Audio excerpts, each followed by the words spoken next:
Hey guys, मैं हूं प्रतीक खराटे और आप मेरा चैनल देख रहे हो। चाइना के गुड्स को बाइकआउट करने का सीजन फिर से आ चुका है। ये तो आपको पता ही चल गया होगा वेरियस सोशल मीडिया हैंडल्स की वजह से।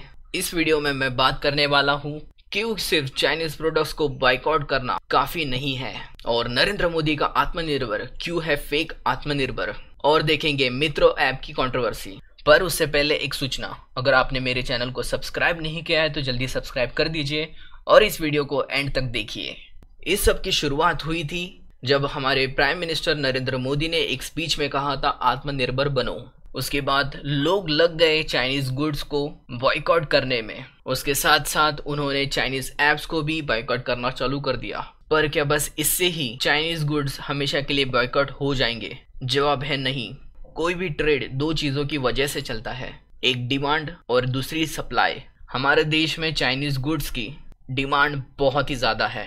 अगर हमने सप्लाईज रोक दी तो उस डिमांड को फुलफिल करने के लिए हमारे पास कुछ भी नहीं है। यहाँ पे सिर्फ मोदी गवर्नमेंट को आत्मनिर्भर बनो ऐसे नारे देने के बजाय लोगों को उन डिमांड्स को फुलफिल करने के लिए चाइनीज प्रोडक्ट के सब्स्टिट्यूट्स बनाने के लिए प्रेरित करना चाहिए। पर मैं आपको बता दूं कि गवर्नमेंट ऐसा कुछ भी नहीं कर रही है। एक्चुअली गवर्नमेंट कोई भी एक्शन नहीं ले रही है। जो कुछ भी हो रहा है वो सब कुछ आम आदमी ही कर रहे हैं, और उस चीज की वजह से अगर इंडिया और चाइना के ट्रेड डेफिसिट में कुछ भी गिरावट दिखाई दी गई तो उसका श्रेय, उसका क्रेडिट नरेंद्र मोदी सरकार और बीजेपी ले जाएगी, जबकि उन्होंने कुछ किया भी नहीं है। जिन्हें नहीं पता उन्हें एग्जाम्पल से बता दूं कि ट्रेड डेफिसिट होता क्या है। चाइना और इंडिया का जो ओवरऑल ट्रेड था इन 2019 वो था $93 बिलियन का। उसमें चाइना ने एक्सपोर्ट करे टू इंडिया 75 बिलियन के गुड्स और इंडिया ने एक्सपोर्ट करे टू चाइना 18 बिलियन के गुड्स।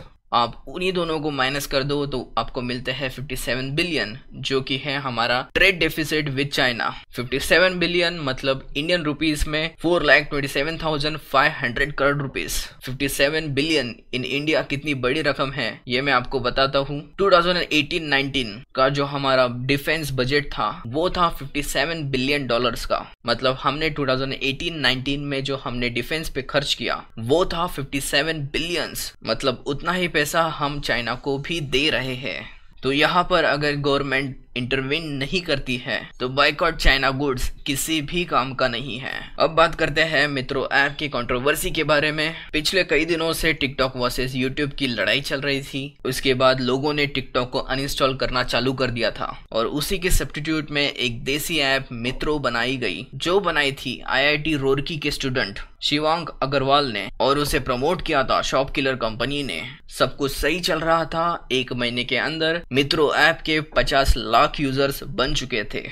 ऐप बहुत ही ज्यादा अच्छी प्रोग्रेस दिखा रहा था। पर इसी बीच न्यूज 18 की एक रिपोर्ट सामने आई है। उस रिपोर्ट में उन्होंने कहा है कि एक पाकिस्तानी बेस्ड कंपनी है क्यू बॉक्सेस, वो सोर्स कोड बनाती है और बेचती है। उन्होंने टिकटॉक का रेप्लिका बनाया था टिक, उसी का सोर्स कोड उन्होंने बेचा था शिवांक अग्रवाल को सिर्फ 2,500 रुपए में, और उसी सोर्स कोड को यूज करके उन्होंने मित्रो ऐप बनाया। पाकिस्तानी कंपनी क्यू बॉक्स का कहना यह है एक बार अगर कोई उनका सोर्स कोड खरीदता है तो उन्हें उससे कुछ मतलब नहीं रह जाता। पर यह बात गलत है कि मित्रो app made in India app है। उसका सोर्स कोड पूरी तरह से पाकिस्तान में बनाया गया था और उसी सोर्स कोड को क्यू बॉक्सेस ने 277 लोगों को भी बेचा है। मतलब शिवांक अग्रवाल अकेला नहीं है जिसके पास वो सोर्स कोड था। और उसके बाद एक अलग प्रॉब्लम निकल के आ रही है इन मित्रो। आप अगर देखो तो आपको पता चलेगा कि इस ऐप में कोई भी प्राइवेसी नहीं है। प्राइवेसी ना होने की वजह से ये ऐप आपके डेटा को किसी भी तरह से यूज कर सकता है और कहीं पर भी बेच सकता है। तो मुझे लगता है कि आपको ये ऐप नहीं यूज करना चाहिए।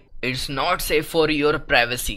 इसी ट्यून पर मैं अपना ये वीडियो एंड करता हूँ। Thank you for watching. Stay tuned.